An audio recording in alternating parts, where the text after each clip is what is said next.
បុរាណភាសាស្ដីអំពីជីវិតមួយសុខចិត្តធ្វើជាច្បងដែលមានចំណុចខ្វះខាតប្រសើរជាងធ្វើជាដុំថ្មមួយដុំដែលមិនមានចំណុចខ្វះខាតអ្វីសោះ2មនុស្សយើងមិនដែលឃើញអ្វីៗនៅក្នុងភាពពេញលេញនោះទេពួកគេច្រើនតែឃើញតែមួយផ្នែកនៃរឿងរ៉ាវទាំងឡាយនៅក្នុងជីវិត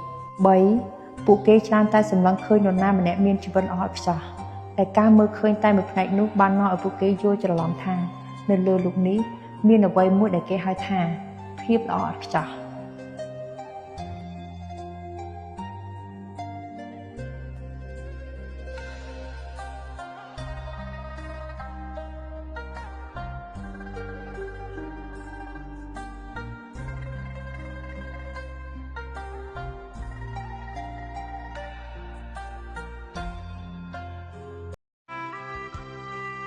កុំខឹងអីខឹងគ្មានន័យទេធ្វើមនុស្សកុំរំពឹងមនុស្សម្នាក់ៗសុទ្ធតែយល់ពីអ្នកល្អប៉ុណ្ណាទៀតក៏មិនប្រកាសមនុស្សម្នាក់ៗសុទ្ធតែចូលចិត្តអ្នកធ្វើច្រើនប៉ុណ្ណាទៀតក៏មិនប្រកាសមនុស្សម្នាក់ៗសុទ្ធតែនិយាយថាអ្នកល្អនោះទេមកដូចគ្នាការនិយាយស្ដីមិនដូចគ្នាភ្នែកដូចគ្នាការមើលឃើញមិនដូចគ្នាចិត្តដូចគ្នាការគិតមិនដូចគ្នានរណានៅក្រោយខ្នងគេមិននិយាយដើមគេនរណានៅក្រោយខ្នងមិនត្រូវបានគេនិយាយដើមធ្វើការមិនត្រូវការឲ្យគេយល់នោះទេតែការប្រឹងប្រែងអស់កម្លាំងកាយចិត្តធ្វើមនុស្សមិនបាច់ឲ្យគេស្រឡាញ់រាប់អានពេកទេត្រូវការតែសួរចិត្តខ្លួនឯងមិនបាច់អៀនខ្លួនគេធ្វើខ្លួនឲ្យបានល្អ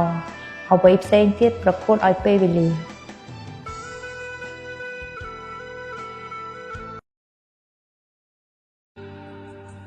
បុរាណភាសាស្ដីអំពីជីវិត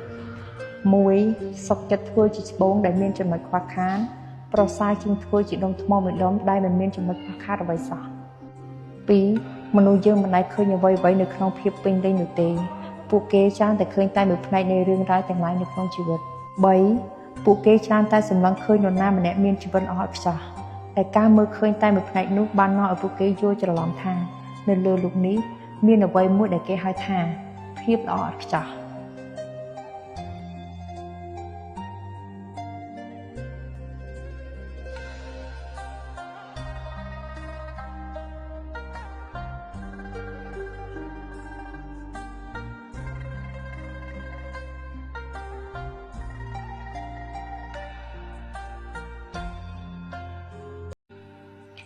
ភាពអំណត់របស់ខ្ញុំគឺមាន5ប្រយោគនេះ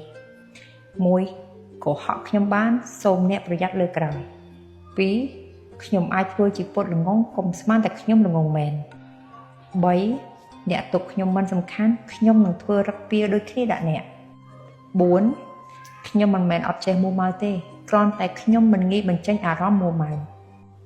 5ទោះពាក្យប៉ុណ្ណាក៏ដោយខ្ញុំសុទ្ធតែអាចទទួលបានទាំងអស់គឺខ្លាចតែអ្នកទេដែលមិនមានពាក្យពិតនោះ